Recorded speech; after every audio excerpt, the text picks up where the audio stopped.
Բարի օր, դուք դիտում եք Դիտագետ։ Իմ հյուրերը այսօր քաղաքագետ իրավաբան Միջի հիմնադիր Արմինե Արաքելյան, Ֆրանսիայի քաղաքացի եւ Civilnet-ի պրակտիկանտ Գիյոմ դե Շազեն։ Բարի եկած եք, շնորհակալություն մեր հրավերը ընդունելու համար։ Արմինե, դուք այս առավոտ հատուկ հանդիպման եք։ Հայաստանում է այսօր Ֆրանսիայի նախագահ Ֆրանսուଆ Հոլանդը 2 օրվա պաշտոնական այցով։ Հանդիպման ժամանակ դուք նաև քննարկել եք Մաշտոցի բուրակի վերանվանման խնդիրը, որ հենց այսօր պիտի լինի, մի քանի կարծեմ կես ժամից։ Մի հատ կպատմեք, խնդրեմ, ինչ եղավ այդ հանդիպման ժամանակ եւ ինչ են խնդիրները։ Ուրեմն այսօր, ինչպես գիտեք, պաշտոնական այցով, պետական այցով այստեղ է Ֆրանսիայի նախագահը եւ այսօր հյուրեր ունեին, հիմնականում Ֆրանսիայում, ուրեմն Ֆրանսիայի համայնքը եւ ուրիշ հայաստանյան հյուրեր։ Եվ ես ներկա էի, այնտեղ նաև հանդիպեցի Գիյոմին, մեր առաջին հանդիպումն էր, որ ինքը իր ձեռք ուներ ուրեմն Մաշտոցի բուրակի նախաձեռնությամբ զբաղվող երիտասարդների, նրանք որ 3 ամիս պայքարել էին, 3 ուրեմն հայտարարություն էին կազմել, որտեղ այդպես ընդվզում էին, որ ինչու այս անվանումն փոխումը եւ ինչու գաղտնի process-ներ, հանկարծակի եղած։ Եվ այդ թուղթը ուրեմն Գիյոմի ձեռքն էր եւ մենք առիթը օգտագործեցինք, մոտեցանք ուրեմն նախագահին, պարոն Հոլանդին, որը շատ ըմբռնումով ուրեմն լսեց, մենք պատմեցինք ինչ է պարագան, նամակը նաեւ հանձնեցինք իրեն, ասելով որ սա խորհրդանիշն է Հայաստանում ուրեմն քաղաքացիական շարժումների, ինքը ասեց ինքը տեղյակ չէր այս հարցի, ոչ 2012-ի վերաբերյալ, ոչ որ այս Մաշտոցի բուրակը, որ նման խորհրդանիշ է, վերանվանվում է ուրեմն Մանուշյանի անվամբ եւ բացատրեցին, որ լինելու են այդ երիտասարդները լինելու են կես ժամից այդտեղ եւ խնդրեցինք որ նամակը կարդա եւ եթե ունենալու է ելույթ Մաշտոցի բուրակում, ուրեմն անդրադառնա այդ հարցում, բնականաբար եթե ինքը ընդունում է քաղաքացիական, ուրեմն քաղաքացիականության եւ քաղաքացիական շարժման խորհրդանիշը, բայց նաեւ բացատրեցինք որ լավ կլիներ ուրիշ տեղ վերանվանվեր Մանուշյանի, սա է պահանջը, բայց եթե ինչ որ է ինքը իր հայեցողությամբ Ֆրանսիայի նախագահ ուրեմն անդրադառնա այս հարցին։ Արմինե ջան, Միսակ Մանուշյանը ինքը Ֆրանսիայի ազգային հերոս է, հիմա Գիյոմի հետ կխոսեմ այդ հարցի մասին, մտավորական, գրող, բանաստեղծ, ռեզիստանսի հերոս, որ նացիների կողմից քննադատվել էր։ Մաշտոցի բուրակը ինքը նաև սիմվոլ է դարել Հայաստանում, Երևանում քաղաքացիական շարժման 90 օր երիտասարդներ, Երևանի քաղաքացիներ, բնակիչներ ներողություն պայքարեցին։ Այդ պայքարը եւ Միսակ Մանուշյանի սիմվոլը այնտեղ ինչ հակասություն կա ձեզ համար։ Հարցը դա չէ, հարցը սկզբունքի հարցն է, որ այս գիտեք վերջին շրջանում քաղաքապետարանը եւ իշխանությունները սկսել են վերանվանել եւ արձաններ դնել Խնդիրը սկզբունքն է, նախ ժողովրդավարական, ինչու ավականու հանդիպման կամ ինչու այս process-ները բաց չեն եւ առիթ չի տրվում հիմա ինչ որ մենք խոսում ենք, որտեւ ես էլ կարող եմ տեսնել եւ նաեւ Գիյոմի հետ ենք խոսում, նաեւ այնտեղ ֆրանսիացիների հետ, որ կարելի է իբր սոլիդարության, իբր Ֆրանսիայի քաղաքացիական եւ ռեզիստանսի սիմվոլ եւ Հայաստանում նոր շարժման, քաղաքացիական շարժման, դիմակայության շարժման համընդհանուր սիմվոլ լինի, բայց Սա պիտի ներկայացվի, չէ՞, մանավանդ նրանք, որ 3 ամիս պայքարել են,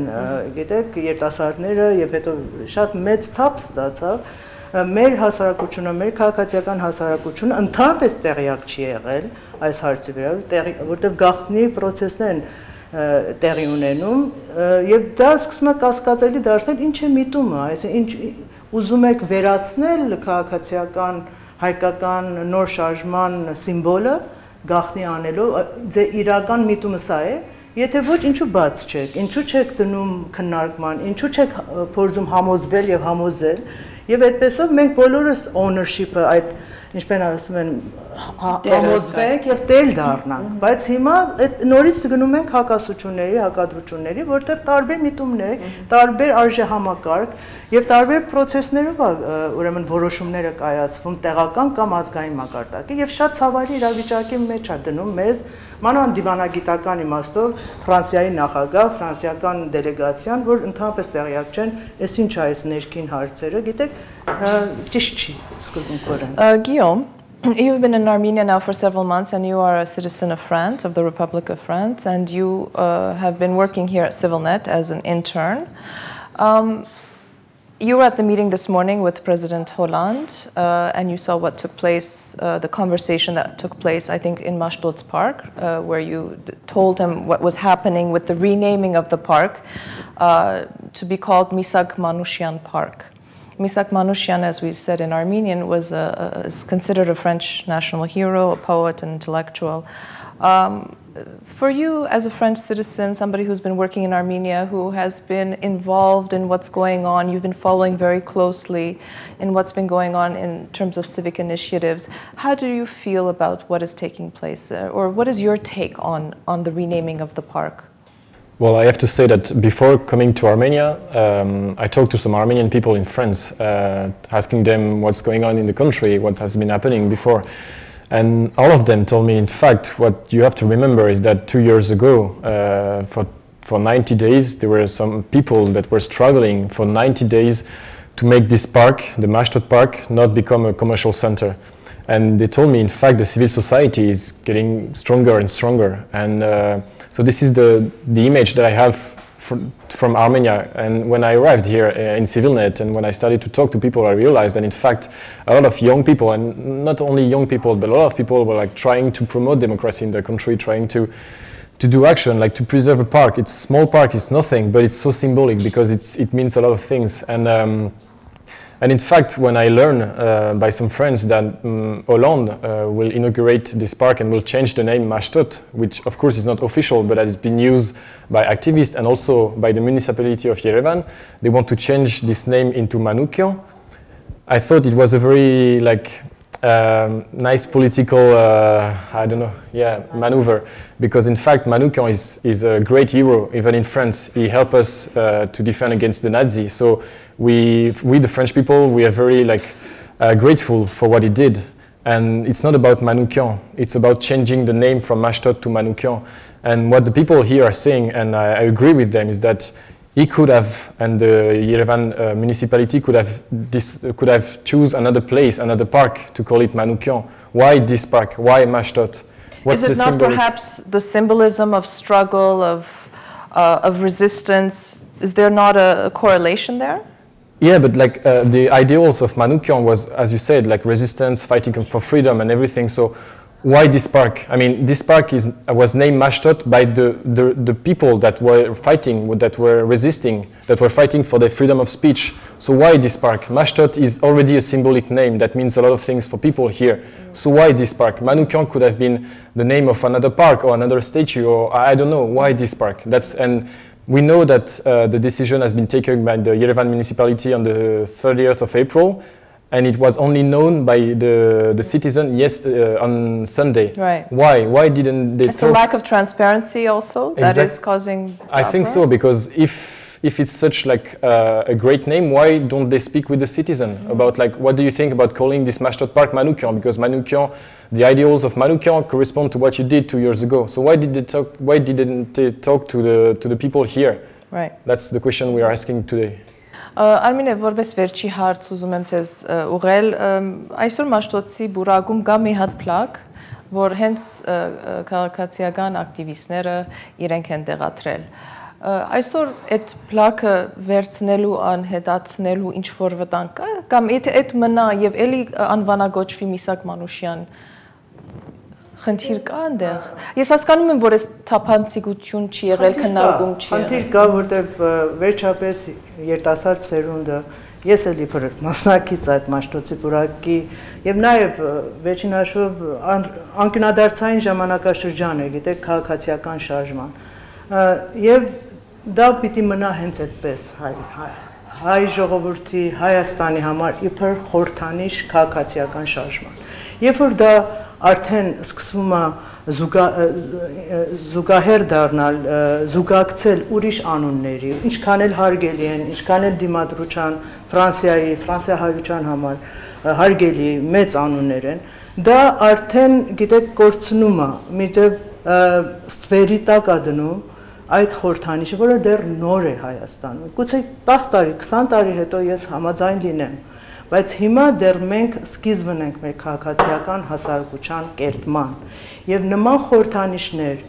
փոխել լղոզել, ինչքան էլ հարգելի եւ մեծ անվան մարդկանց հետ, դա ճիշտ չի շատ թարմ քաղաքացիական հիշողության, որ մենք փորձում ենք կերտել Հայաստանում եւ Սփյուռքում։ Ես կուզեի ասել մեր Ֆրանսիայի համայնքի ներկայացուցիչներ էլ կային դեսպանատան մեջ եւ զարմացած էին, որ ինչու է կարևոր այդքան այդ մաշտոցի պուրակը, ինչու է մոտ Հոլանդի այդ նախագահի այդ հարցը։ Եվ շատ ցավալի է, որ նույնիսկ Ֆրանսիայի գաղութը հայկական ֆրանսիահայ մեր հայրենակիցները չեն կարողանում հասկանալ, թե այնտեղ շատ է շոշափում 100-ամյակը ցեղասպանության եւ փորձում ենք անընդհատ, գիտեք, սահմանափակվել Հայաստան, Ֆրանսիա կամ Հայաստան ու այլ երկրների հետ հարաբերություն միայն ցեղասպանության հետ։ Սա շատ կարևոր հարց է, բայց մենք պիտի հասկանանք, որ պետականաշինության իմաստով հայ ժողովրդի Սփյուռք թե Հայաստան կարևոր է, որ պետականաշինությամբ զբաղվել եւ քաղաքացիական հասարակությունը հայ երիտասարդ քաղաքացին, որը ինչպես Ֆրանսիայում կարևոր է ֆրանսիական հեղափոխությունը, ֆրանսիական քաղաքացիական ամբողջ սիմվոլը, պիտի հասկանա, որ Հայաստանում պիտի իրենք նպաստեն դրա կառուցման։ Ինչ որ ես արեցի այսօր, ես հույս ունեի, որ ֆրանսիահայ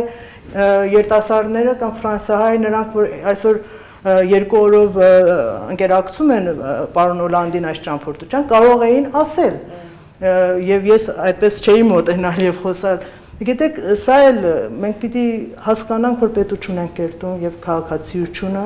քաղաքացիական հիշողությունը, թարմ սիմվոլները շատ կարևոր են։ Եվ ես այո չեմ ուզում, որ մաշտոցի պուրակը ուրիշ անվանում ստանա։ Գիտեք, սա հիշեցնում է օրինակ, ես հիմա օրինակներ տար, Ֆրանսիայում 68-ական թվականներին Քախտի Էլաթանը, որ համասարական ամբողջ շրջանը եւ սիմվոլն էր այդ քաղաքացիական շարժման, եւ կաֆեներ էր ուսանողական եւ գիտեք, դա ամբողջ վերացվեց, որ 60-ական շարժումը փոխվեց, Փարիզի քաղաքապետարանը այդ ամբողջ թաղամասը վերածեց բուտիկների, այն որ ճիշտ մաշտոցի պուրակի հակառակ։ Այսինքն եղավ բուտիկներ եւ այլն, եւ հիմա Քախտի Էլաթանը բուտիկ կան փոքր կաֆեներ կան, բայց այդպես ուսանողական եւ այլն, այդ թաղամասը փոխվեց ամբողջ իր սիմվոլներով եւ այլն, այսինքն մարդիկ որ մոտենում են նոր սերունդները, այդ չի հաղորդվում։ Եվ նույնը կատարվում է այստեղ։ Հիմա սա է, որ քաղաքական իմաստով ես ընդունելի չեմ ընդունում մեր պետականաշինության, մեր քաղաքացիական հասարակության եւ հայ ժողովրդի նաեւ դիվանագիտական իմաստով։ Ճիշտ չի նման շատ ցածր մակարդակի մանևրներ անել, օգտագործելով դիվանագիտական բարձր մակարդակի հարաբերություններ լուծելու հակաժողովրդական, գիտեք, հարցեր Հայաստանում։ Ես սկզբունքորեն դեմ եմ եւ կշարունակեմ փորձել հանուն մեր երիտասարդների մեր բոլորի պայքարի, այո, կարևոր են։ Ես այդքան արձաններ հիմա որտե Միկոյանի այդքան բան չէ, բայց կարևոր են հավաքական հիշողության մեջ այդ հաղորդումը տեղի ունենա եւ կարևոր է մաշտոցի պուրակը մնա մաշտոցի պուրակ։ Շնորհակալություն Արմինե, merci beaucoup Գիոմ, շատ հետաքրքիր զրույցի համար, պայքար, հիշողություն, պատմություն, քաղաքացիական, պետականաշինություն, այդ բոլոր թեմաների համար, որ մենք քննարկեցինք, զրուցեցինք այսօր։ Շնորհակալություն։ Շնորհակալություն, հետևեք Civilnet-ին։